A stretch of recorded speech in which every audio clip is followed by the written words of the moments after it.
Salam sejahtera Malaysia. Denyut nadi suara rakyat bergema di channel ini. Sebelum itu, kamu komen dulu apa pendapat kamu. Adakah Datuk Seri Najib Tun Razak akan dipenjara atau bebas? Adakah Datuk Seri Najib Tun Razak confirm dipenjara bulan Ogos ini, ataupun beliau akan menjadi free man again? Dan yang paling hebat, kalau dia boleh jadi Perdana Menteri semula. Bagus jugalah, ada kebaikan juga untuk dia jadi Perdana Menteri semula. Sebab saya mengingat dulu waktu dia Perdana Menteri, dialah Perdana Menteri paling banyak memberi sedekah, paling banyak memberi bantuan kepada rakyat. Paling terkenal 1MDB. Tuan-tuan dan puan, berita buruk sekali lagi. Sudah saya buat satu video tentang perkara ini, cuma sekarang kita nak ulas sikit. Daripada BH Online 13 Jun 2022 telah diterbitkan.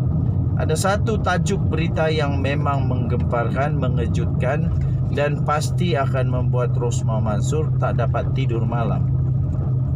Kemarin lagi sebenarnya 13 Jun. Tajuk beritanya, tuan-tuan dan puan, kamu boleh cari di dalam BH Online. Tajuk beritanya, AGC tolak permohonan Jonathan Laidlaw QC dalam rayuan akhir SRC. Tuan-tuan dan puan yang dihormati sekalian, saya hanya bacakan perenggan pertama saja.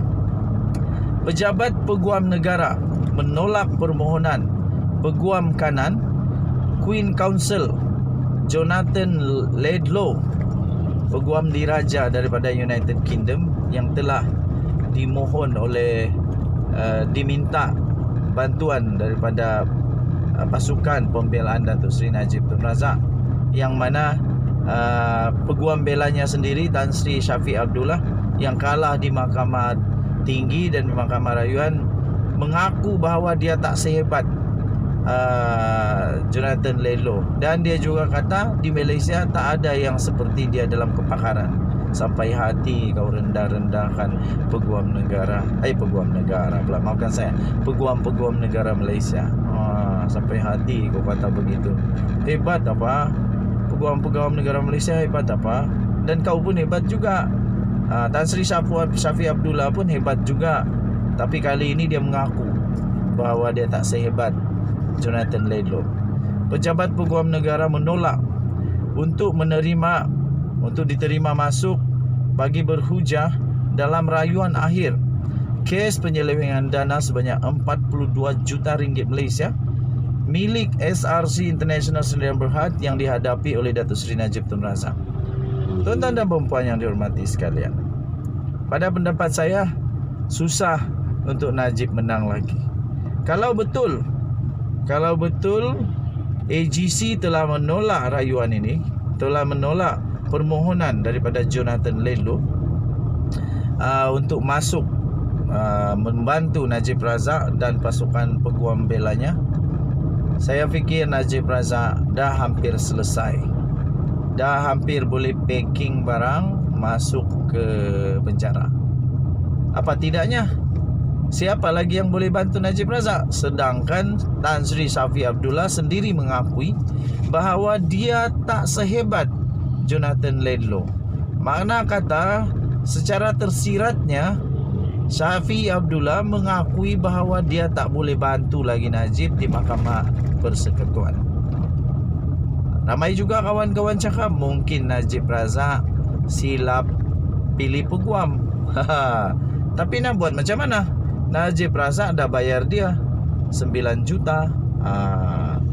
Itu 9 juta mungkin bukan untuk kes SRC International ni lah. Mungkin bagi upah untuk dia membantu parti UMNO dalam segala kes mahkamah. Okey.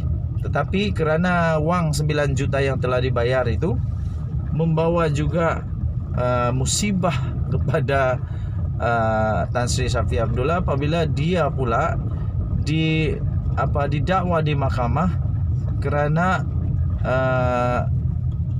Dia tidak isytiharkan pula wang tersebut sebagai pendapatan. Okey.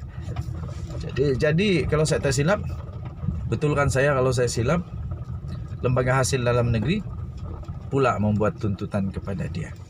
Okey, saya sudah sampai di destinasi, tuan-tuan dan puan-puan. Apa pendapat kamu?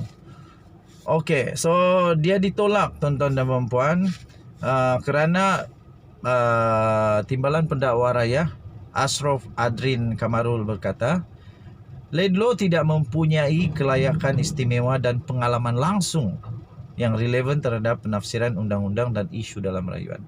Tapi tak tahu kenapa Syafiq Abdullah kata, Tan Sri Syafiq Abdullah kata, dia ada pengalaman yang tak ada, kepakaran yang tak ada dalam semua peguam-peguam yang ada di Malaysia. Tapi menurut Timbalan Pendakwa Raya itu, dia kata tidak mempunyai kelayakan istimewa dan tak ada pengalaman langsung yang relevan. Kemudian dia juga kata Laidlaw juga tidak ada pengalaman mengendalikan perbicaraan jenayah atau rayuan berhubung Seksyen 23 Akta SPRM 2009 dan Seksyen 409 Kanun Keseksaan dan juga Seksyen 4 Akta Pencegahan Pengubahan Wang Haram, Pencegahan Pembiayaan Keganasan dan Hasil daripada Aktiviti Haram (AMLA). Jadi katanya beliau tidak layak. Tapi menurut Tan Sri Syafiq Abdullah, beliau sangat layak. Jadi kalau memang betul seperti tajuk ini, iaitu AGC tolak permohonan Jonathan Laidlaw QC dalam rayuan akhir SRC, maksud kata memang dia tak layak lah. Kata Timbalan Pendakwa Raya itu katanya pemohon tidak ada kelayakan bahasa Melayu yang diperlukan sebagai asas di bawah subsection 11-2 Akta 166 untuk berjaya dalam permohonan ad hoc mengikut Seksyen 18 Akta 166.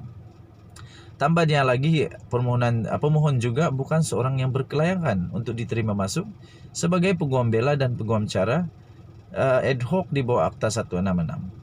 Tambahnya fakta bahawa peguam Tan Sri Muhammad Syafiq Abdullah mengendalikan perbicaraan perayu iaitu Najib Razak dan rayuan di Mahkamah Rayuan adalah satu kenyataan yang jelas bahawa Muhammad Syafiq memiliki kelayakan istimewa. Jadi kenapa nak minta tolong pula? Selain mempunyai kelayakan istimewa, dia juga kata bahawa Tan Sri Muhammad Syafiq Abdullah juga mempunyai pengalaman untuk mengendalikan rayuan berkaitan dengan pertuduhan-pertuduhan itu di Mahkamah Persekutuan. Kemudian banyak lagi sebab-sebab yang lain lah.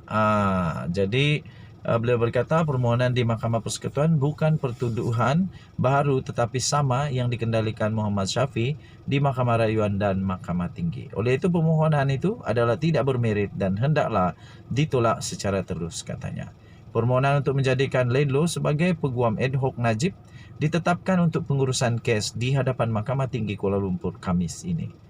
Denyut nadi suara rakyat bergema di channel ini. Okey, apa pendapat kamu? Kita jumpa lagi. Bye-bye.